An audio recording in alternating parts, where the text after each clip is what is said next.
Welcome. I'm Kinetic Symphony. I hunt down and report on mysterious and weird, true stories, from glitches to the paranormal. Case file number 745, written by piefanart, the song that saved my life. This has been bothering me since it happened a few months ago. At the time, I chalked my feelings up to being in an unhealthy mental state, but now I've recovered physically and mentally, I still think this was a glitch. A few months ago, I got into a pretty serious fight with my partner. I'm not going to go into details because those aren't important, but I honestly thought he was going to leave me, and I wanted to end it all.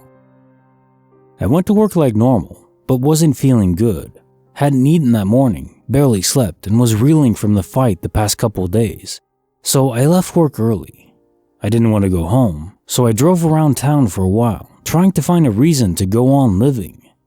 I went to a thrift store and wandered for a bit before landing at the local park. I sat in my car until I was scheduled to get off from work, and then drove from the park to the house.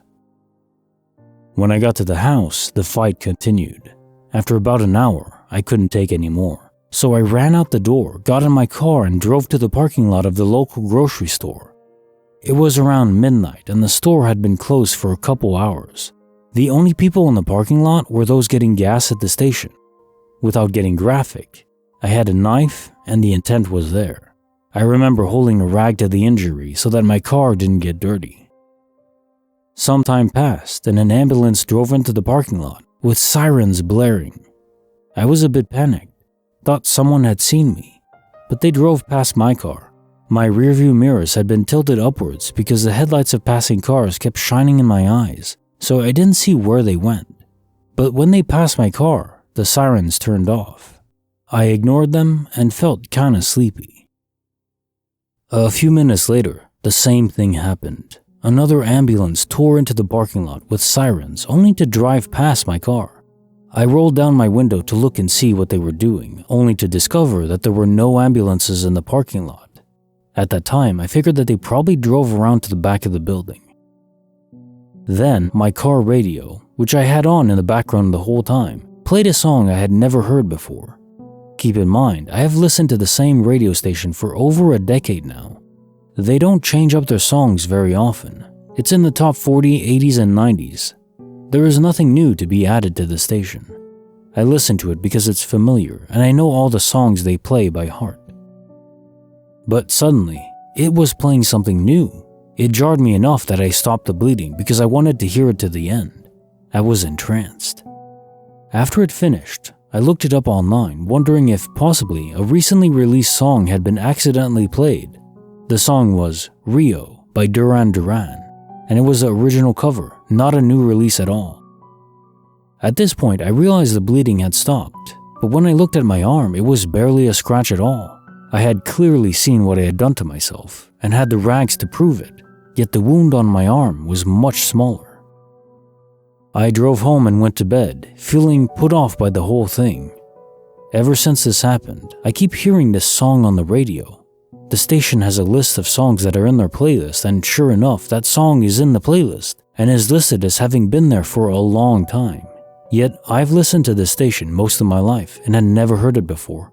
I play the radio almost all day, and whenever I'm in the car. There's no way I just turned it off by chance every time the song would come on. I still can't get the event out of my head. I honestly feel like I did die, and those ambulances were for me, but my spirit or mind or something hopped universes to one almost identical, except where I didn't die, and this song is proof of it. I haven't talked to my partner or friends about it yet. I don't know how to bring up something like this. Case notes for file 745, the song that saved my life. So initially this just seemed like a standard quantum immortality glitch, which is cool, I love them. However, there's one anomaly, the rag. Now, after injuring yourself, there was clearly a lot of blood if it was a fatal event, and the rag is there to prove it. However, if you did cross over to another universe, in that universe you didn't actually cut yourself so deeply that there was a lot of blood. Otherwise you would have died in that universe too. And as you say, the wound wasn't big as you look down. So how do you have the rag too? I've never heard of a quantum immortality event where a physical object is ported over along with the person. It's always just their sentience. So is this a new twist on the quantum immortality formula? Where even physical objects can commute over somehow?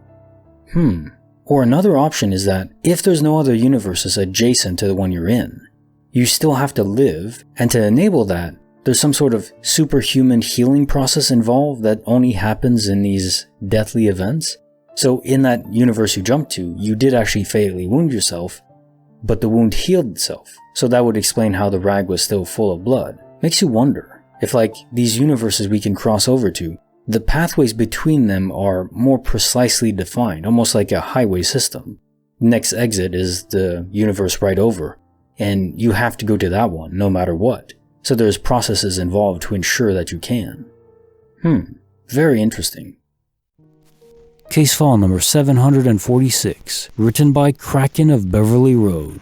The glitch with a cosmic purpose. Last week I was at my sister's house to water her plants while she's away. I had about an hour there to catch the hourly bus back home. As I packed my bag to leave, I can't find her house keys. It's gone. I knew I let myself in, so they had to be somewhere. I turned everything upside down, checked under the couch, pillows, etc. Then I cast another look at the couch, and the keys are just laying there? Right there on the cushion, where I searched 10 times. I got really frustrated because I also missed my bus and didn't want to wait another hour. I walked to the train station, which is a bit further away, and I therefore never took the bus. As the train is announced, the man next to me starts to panic, going through his backpack and bag, patting down his cargo shorts, obviously looking for a mask, which are mandatory here.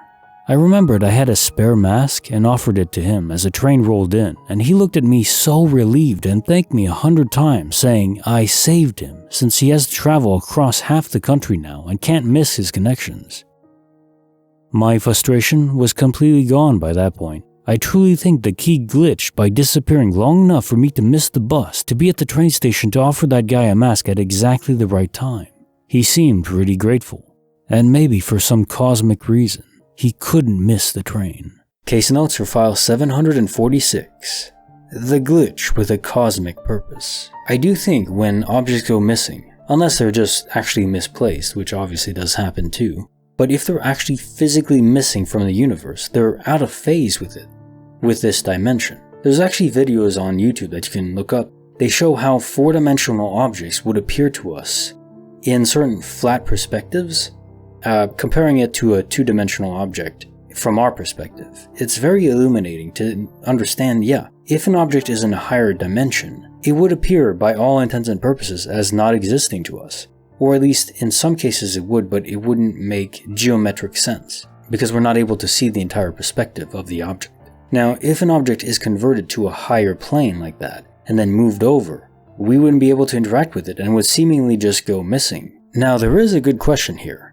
Are these random events some sort of force of nature that's causing objects to randomly go missing sometimes? But that's the thing. If it is induced by some sort of sentient being, then there could be a purpose to it. Maybe they're aware of the future, or at least more able to predict it than we can.